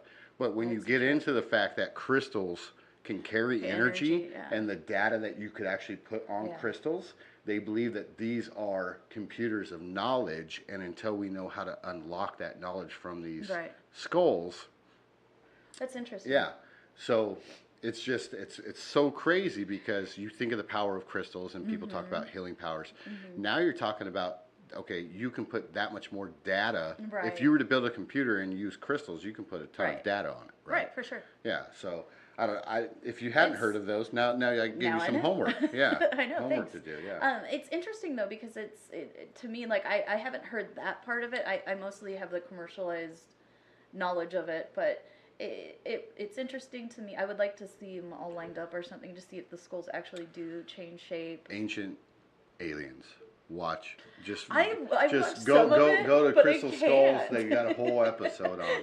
It's on so it, hard for me to watch that stuff because it's so sensationalized. But It is, um, but like that's I can get that's past my all belief. that, That's yeah. my belief is we were genetically engineered. right. Oh, Yeah. well, oh, okay. I'm- I see what you're saying. Well, because they haven't found the missing link, like we talked Right. about, right?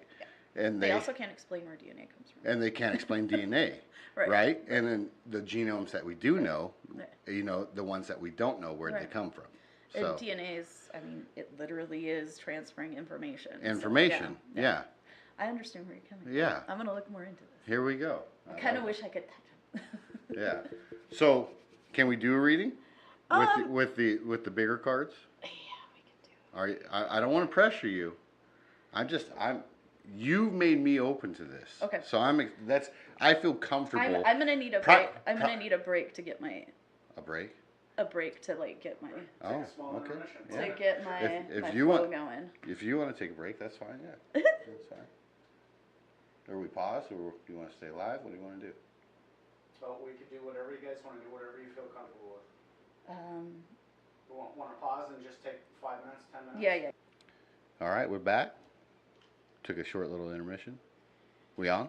We're on. All right, we're on. I'm gonna hit that little record button here so I can see personally too later. I'm gonna show my wife this, my mom possibly. Oh, all right. Hi. Julie, you ready? Yes, I know. All right. Relax. We're with you, girl. I think everyone's know. excited to hear this too. So, This is the first time I'm doing this on air. So all right, quit shaking. I know. Quit I'll always shaking. shake because I'm switching over. So. Gotcha. Sorry if there's gonna be a little bit of silence here. No, it's fine. People are just relaxing and listening, anyways. So, I'm excited for this. Rob? I'm very excited. Yeah. Is your mic on today? It is. Oh, good. Okay. Oops. All right. All right, so for those that don't know, we're using the Oracle cards.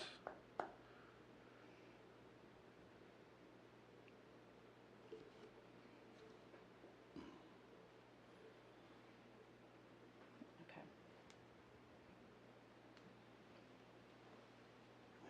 I'm trying to connect to your energy, so.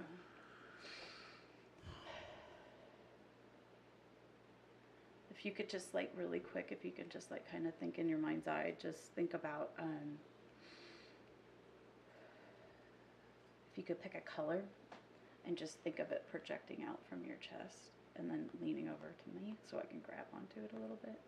Just once you get that color, just kind of push it out. Just push it out. Okay. And just take a breath in. Okay. Here we go. Okay. First card down. So the way I read, it doesn't really matter if I shuffled or not because I can feel an energy impulse from the cards that are coming through since I'm tapped into your energy.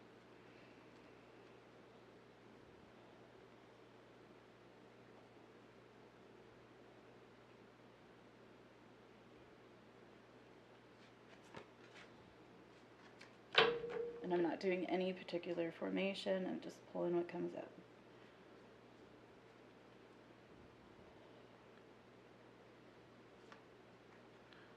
Is there usually a set number of cards or There's just kind different of fill? formations that you can do. Just kind of fill? I don't like staying in any particular formation. I just like spirit coming up. And these cards are face down right now. If you guys Yeah, can see they're that. all face down. Yeah.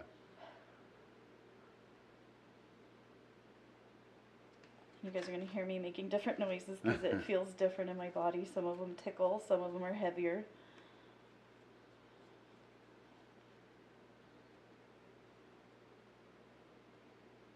This is the one we need to put up, Rob. This section. So we're going to stop here. Okay, we have 6 cards total. All right. So the first card we have up,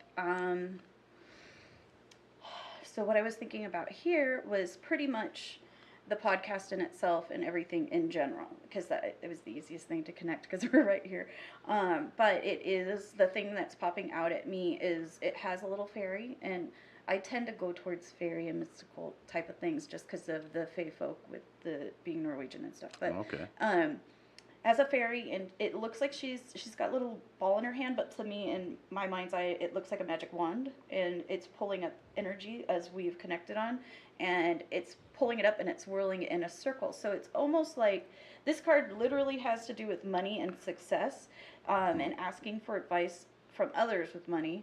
But that being said, I would say this has more to do with, you're going to manipulate this, and I say that manipulate in a manifest way, into something that's even broader and bigger than this. I think you have one set of something that's coming up, and one type of kind of people that you know and guests that you know, but I see this becoming something even more. Like, you're going to change this into something else. I know that's kind of broad. But I think you're going to have to even almost go and study about something else in order to bring that closer, whatever that is. But it's more or less the biggest overall thing of this is it's you manipulating the energy that is coming around this. Simplistic part of this. By the way. Oh, I like it. Simplistic part about this is when you asked me to give a color. And the card says, the card says Ace of Autumn when you think of autumn, orange. Orange, fall colors. I probably should have said. Yeah, and orange was the color I was thinking. So. It was pretty easy though, because it takes some people some time to rifle through a color and then get to it. It was like orange. Orange, yeah. So, shoot, I should have said that. It's one of those things.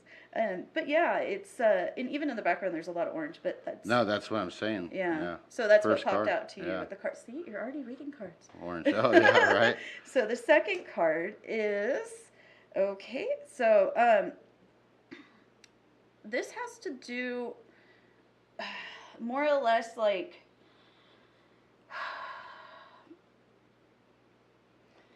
so what I'm seeing with this is this had to do with blockages for me. I asked what's blocking, like what's coming up for you and what's going to be in your future, and this is showing me a holding on. The two things I see is the fairy holding on to two things right here. I know that you live your life, you're pretty sure in who you are, you're pretty driven. I hold on to a lot. Yeah, you hold on to a lot. And it's almost like the thing that pops out to me in the background, there is like a butterfly that's in the back. This is a fairy that's grounded, that is holding on to something, like you said. You already skipped forward, but she's holding on. And it's almost like, to me right away, it's, this hand is holding on like this. This hand is like twisted in there. And it's, you're holding on really hard to something that you feel like you can't let go of, and you're going to stay grounded until you let go of that, until you come to terms with it. I really think that it's all in your head. You know what I mean? I think you have some stories, some things that you give your excuses for with it, but it's all in your head.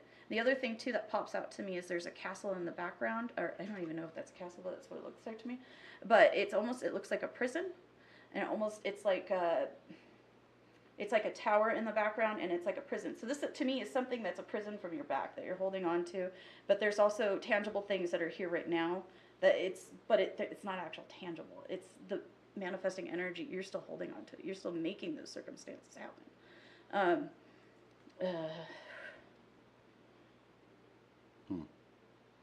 So this is long-term planning too. It has to do with. This is going to stop you from being satisfied in your long-term plans. Right. I like that. And that's the thing too, is, I mean, I totally see it. It's, you may, and to me, it's going together with the first card. You may need to seek advice or some assistance, something from a professional help you let go of that. Oof. Nice. Okay. This is funny, and this is where one of those things, like, you don't want to say it, but you got to say it. This is another blockage card, but I also asked about family. So these two are bleeding into each other, but this is basically just saying that you're distracted by a lot of family issues, so it's kind of getting in the way of some of the things that you need to drive forward. It's not a bad thing. It's being more open-minded to those around you instead of digging your heels in. Just to be honest. And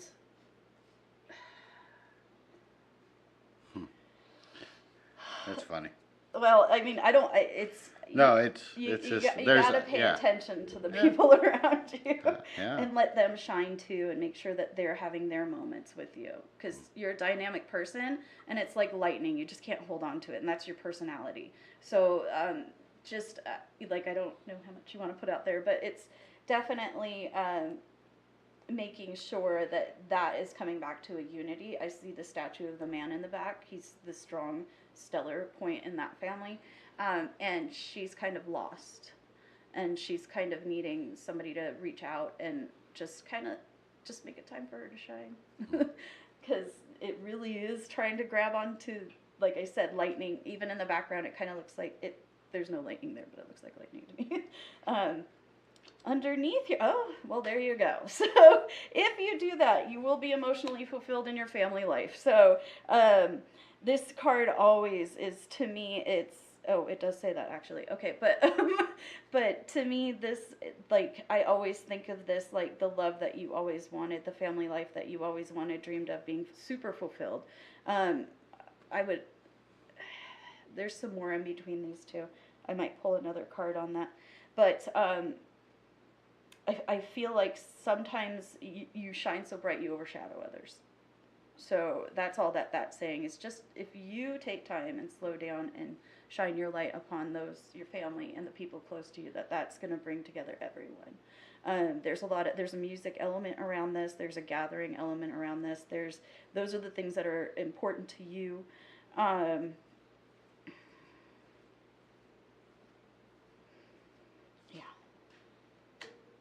Oh, okay.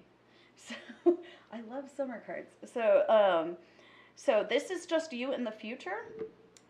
You are going to come into your own. I know you keep saying you're like a Neanderthal, but this is a Renaissance man to me. This is somebody that has everything pulled all together. This is you standing in your wisdom and feeling strong in your wisdom, and not just your physical prowess. He's standing there. He kind of has an old forest that's behind him. It's coming together with your family and everything. This is the man that you want to be, the complete you, the place where there's no more insecurities, there's no more worrying about things. Notice the posture between this to this. This is still holding on to things. You don't have to be responsible for everybody in the world. It's okay if things fall apart a little, because when they fall apart, other people will pick it up too. You have support, you have other people, you don't have to be the rock. This is you standing up on top of that rock you thought was going to fall apart and be like, bitch, I got this. So just a little bit of that, just in knowing that things are going to come together. This is farther off in the future. And this one came up, and I don't know why.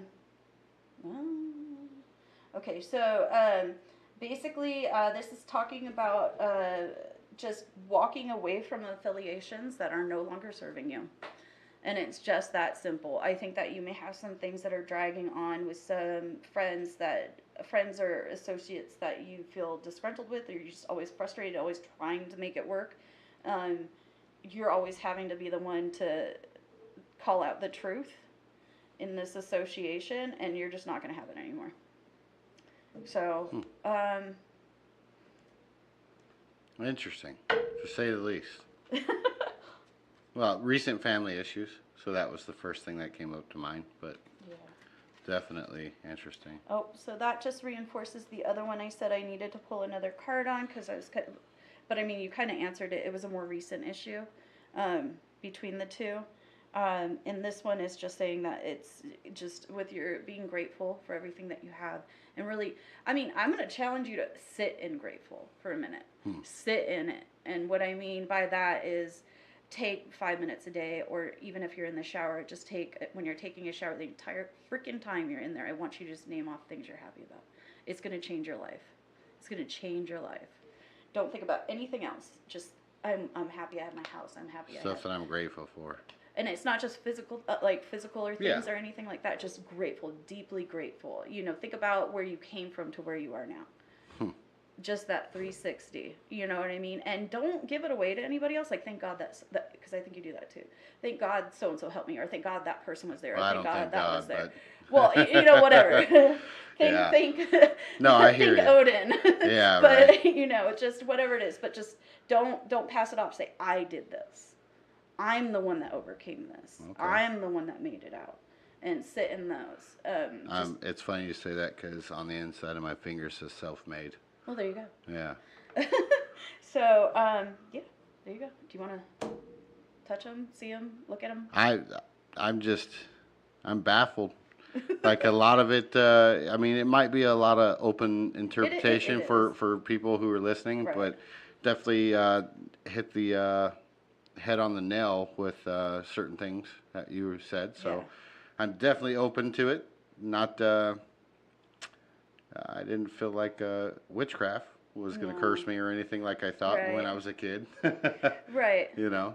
So. It's there's that's the thing too is I don't want to call out too many things on air, but at the same time it really is like a guide for what's next, what's to come, what are the possibilities, how to get rid of some of the stuff. Whether you believe tarot cards or whatnot's bullshit, there's always some kind of relevance to it.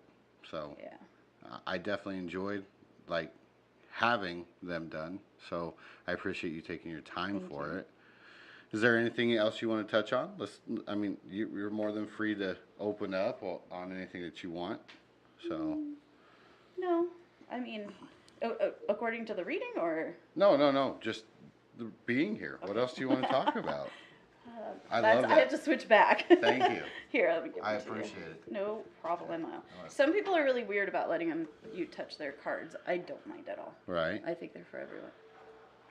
So what else would you like to touch on while you're here? I don't know. Like I said, a lot of it seems general, but for the person that's having the reading, it's very specific. It kind of gets into the realm of when I do know some things about some people, and I don't feel like it's appropriate to say. I have to be the one to filter that sometimes. You know, it's not according to your reading, but sometimes you'll meet somebody and you'll know too much about them. And it's like you can't call everybody out on their BS. You know what I mean? Like all the time. I cover up a lot of my friends' BS. Yeah. So. Yeah. I definitely understand that for the most part. Yeah. So. I don't know. You don't know? What do you want to talk about? Like I said, this is your show. I'm here to listen. Rich, you got anything that you thought? I know. I'm still in reading brain, so I'm still trying to come back. Anything in particular that you can think of? Yes. The element that we were discussing recently, and this is a big part of your message about the importance of doing spiritual work. Yeah. In the Oh yeah. Well, I mean, we touched on it earlier. Just doing taking care of the mind, body, and spirit. Definitely. There's sometimes I've gone through trauma. I hate saying it like that, but that is what it is. But I've gone through some experiences with that, you know. And for me, I'd done like cognitive therapy around it. Okay. So basically, I was sexually abused. Have some PTSD from it.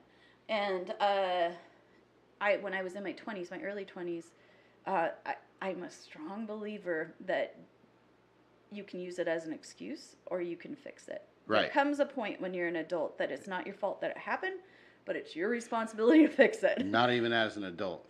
For a kid, that's when I realized. If you can get those, I realized it when I was a kid too, but when you do have those resources, it's your responsibility to fix it.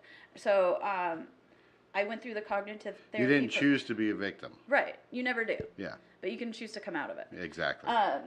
And so basically that, I went through years and years of cognitive therapy, which can be almost worse sometimes because you ingrain that story into you. That's why hypnotherapy and other things are beneficial because it just goes in and takes out the trauma. But, I did cognitive therapy. It lessened flashbacks, nightmares. I felt safe in my own skin after a great deal of years.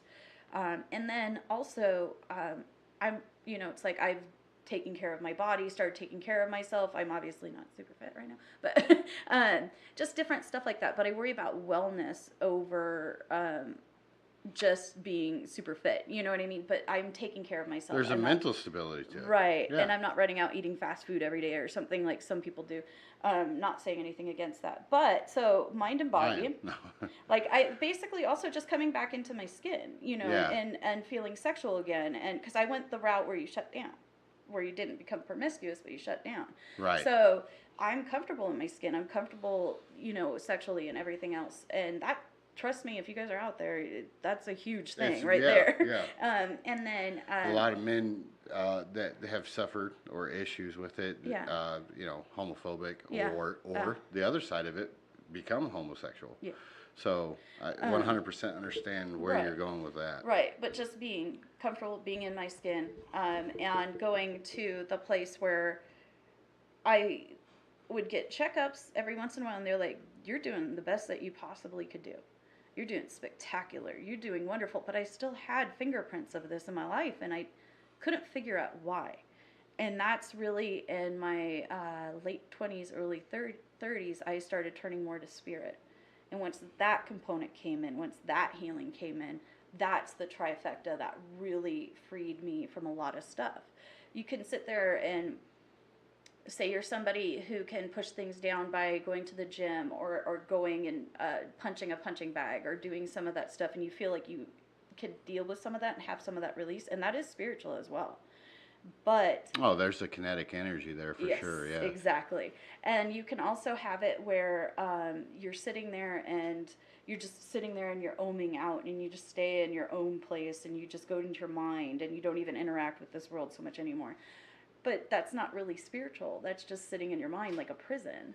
So it's until you heal mind, body, and spirit, you never have that missing puzzle piece that you need. You have to have all three.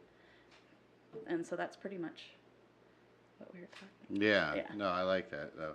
It's weird because the triangle symbolizes so much in power, yes. and it's been used for eons. Yeah. You know, Yeah. so it's like I kind of get it. And then you have the Father, the Son, the Holy Ghost, Holy Spirit, Ghost, Trinity. whatever. Yeah, the Trinity, and then DNA.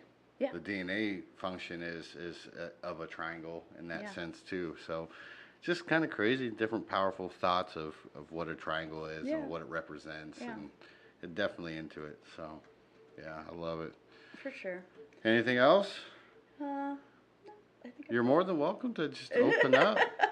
I love it. This has been a definitely interesting podcast. Like, it's different. even for people that don't understand or don't believe, like, call it bullshit, call it what you want, but like, just take the time to open up and think about things. Like, I'm definitely more open to this than I thought I would be, in the sense of I'm just a firm believer in weird shit anyways. But you know, so yeah. Well, I mean, there's other things too. Like there's common, like I know you're kind of into this, so we'll talk about it a little bit. There's common entities. Yeah. There's like the man with the top hat. You'll hear that one a lot. You'll hear a lot of. There's a lot like the experience you had with the succubus type of experience, and things like that. So just look into all that stuff. You'll see it's not as scary. I mean, they'll sensationalize it, but truly it's not as scary as everybody thinks it is. The man with the top hat, you'll see he comes around children. He's a protector of children. And some people are just terrified, but it's one of the most common entities people will see. Yeah. You know anything about like Hispanic folklore or superstition? A tiny bit. Like a Hispanics think about La Goreda, I think is how it's pronounced. It's a woman who patrols oceans, rivers, streams, and searching for her children. Yeah, and if you let your heard about children go too close to the river at night, she snatches your children. Yeah. And it's a big folklore, but like Hispanics are definitely afraid of La Goreda. Like, so it's just it's one of those things, different cultures, different things. Right. And that's the thing too. That's one of the barriers that people have to talking about spirit or exploring spirit is a lot of it is fear-based. Yeah. So what if you just take out the fear and kind of just get curious about it? Yeah. Curiosity for sure. I love it. Just protect yourself when you do it, man. Well, okay. How would you take precaution? Okay.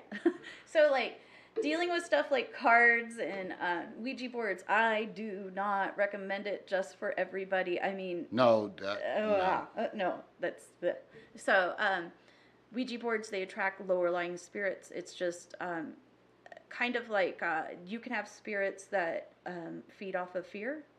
So they'll scare you. It's not that they're malevolent. It's not that they're bad. They're having a good time. You know what I mean? So, but Ouija boards, it's when you open that gateway, and I do believe a Ouija board can be a gateway.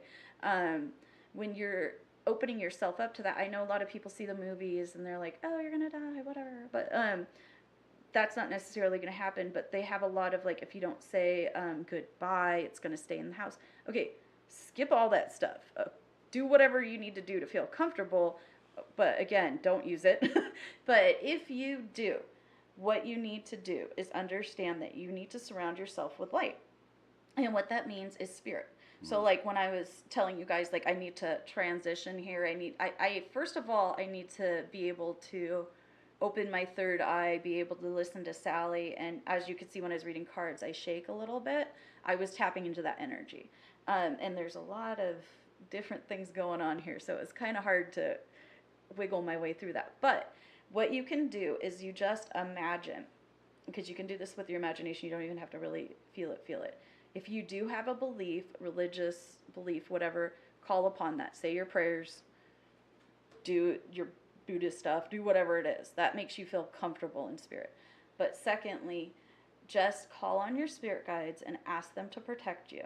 And then imagine you being surrounded with a light, surrounded with gold light.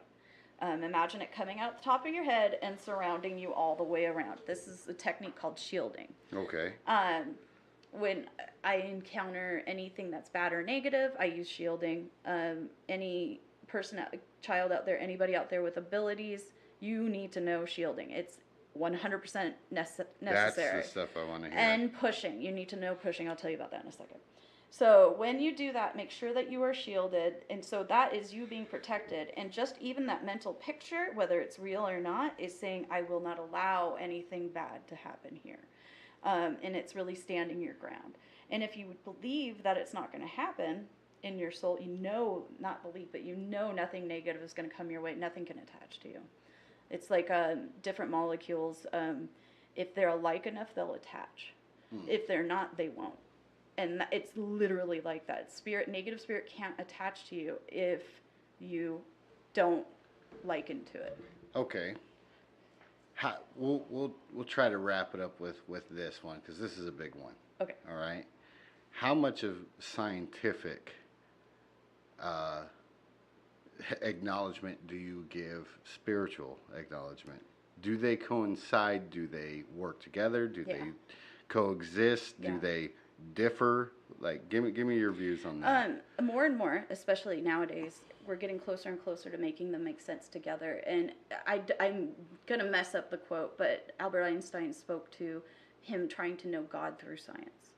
And when he said God, I really believe he meant spirit.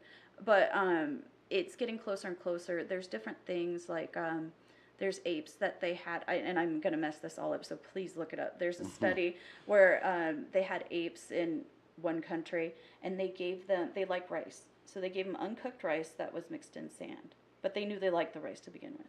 And then they watched the monkeys and the apes out there, whatever they were, they would try to pick it out at first. And then one of the monkeys figured out you could put it in water in a stream and it washes away all the sand. And then they had their rice and they could eat it. Well, in that study, they went to a completely, I believe it was another, again, look it up. I believe it was a whole nother continent. And they observed monkeys. They gave them rice and sand who have never seen rice before. And some of the monkeys inherently went and washed the sand out in the water right away. It didn't even take them a learning curve or generations to do it. So just like you were talking about the ancient societies and stuff having knowledge that passes down, same thing. There has to be a scientific connection to that, and science is showing more and more that there spiritual is knowledge and DNA connection. Yeah, and for me, at the molecular level, a lot of it makes sense because it seems like spirit to me. It's like taking a floppy disk, putting it in one computer, and that computer being able to translate it to another computer Yeah. even though the knowledge wasn't there. Right. Hmm. Right. So Interesting. it's I'm excited about a lot of the way that science is going and trying to look at everything. But yeah, it's definitely coming together. I think when you put the religious aspect in it, it kind of muffles up some things. But if you just look at pure spirit, pure how we interact with each Fuck other. yeah, man. Yeah, like you can walk into a room and you can change the atmosphere of the room. I have a friend that does that every time. My first guest, Marshall's in. Okay. I tell everybody, man, when that guy walks in the room, he just sucks the testosterone out of every other man, and he is the fucking show. You know, it's just, it's crazy. Yeah. So. I was about to say, you are that friend. Oh, I am? Yeah, I was going to say, you are that friend, but all right. I'm sorry. Yeah. No, in a positive way. Yeah. Well. Very positive. Well, I hope you came prepared with a joke, young lady. I have one. Oh, here we go. All right. Fuck yeah. All right. So you know Pavlov's bell. Okay. All right. With Dogs, the dog. his dogs, yeah. Yeah. So why was it? For those that don't know. Okay.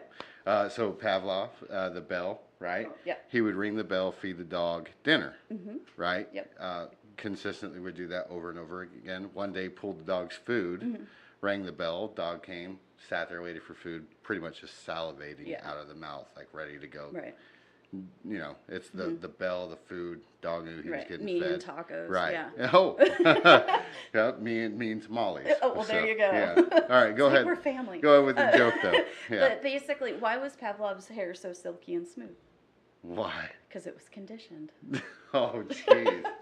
That was an Dad intelligent... joke. No, that was an intelligent joke. That was my fractions joke over and over again. I love it. All right, that was an thank you. awesome joke. Thanks. I like it. Oh, my God. It was intelligent. That's a good one. Yeah, seriously. I like it. I hope fucking people understood that one, because my fan base is one or two things: idiots or they're smart. So, yeah, there's no in between. They're either me or they're you and Rich. So. I feel like any day I'm one or the other too. So. Oh, I love it. Oh, All right. Julie. Yeah. Fucking fantastic to have you. Thank you. I would love to have you back sometime. Yeah. I would like you two as a duo. Back on Dynamic sometime. duo. Are we okay with that? Yeah. So, Warm for up, those bucket that of don't know, water. Rich and Julie are starting their own podcast called The Flip Side. Catch on flips. Catch You on the Flip Side. Okay, that's Catch You on the Flip Side. They have an IG page. If you're following me, you can go to my followers, find them. If not, look them up on Catch You on the Flip Side. I'm excited for you guys' podcast to start. I can't wait to see what you guys are going to entail.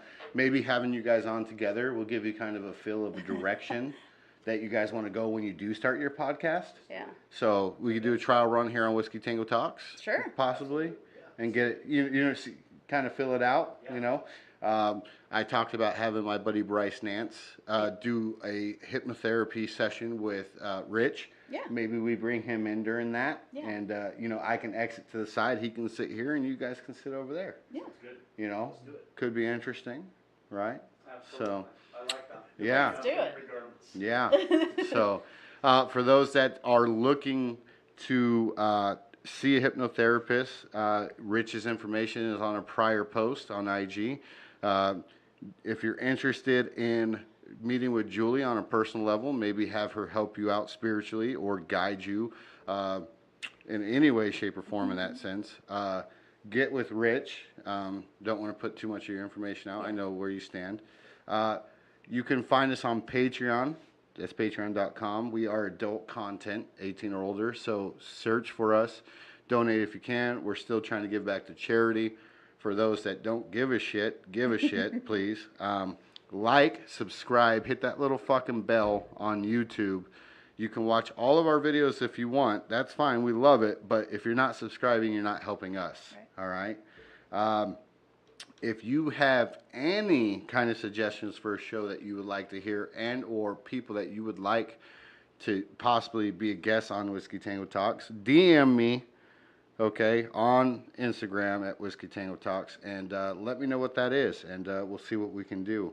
Spotify, Podbean, possibly soon Anchor, because it is a free platform. Yes. So we might be podcasting on Anchor soon as well. I'm pretty good. You got anything for Rob? No, I'm good. I have a million questions, but we don't have time. We can talk. We can still talk. All right. Well, Julie, thank you. Thank you. No, seriously. It was a pleasure. Thanks. I loved it. All right. That wraps up Whiskey Tango Talks. Well, that does it for Whiskey Tango Talks. I'm your host, Derek Pizzatoro. I appreciate you joining us. Tune in next time for amazing life stories and adventures. Y'all have a good night.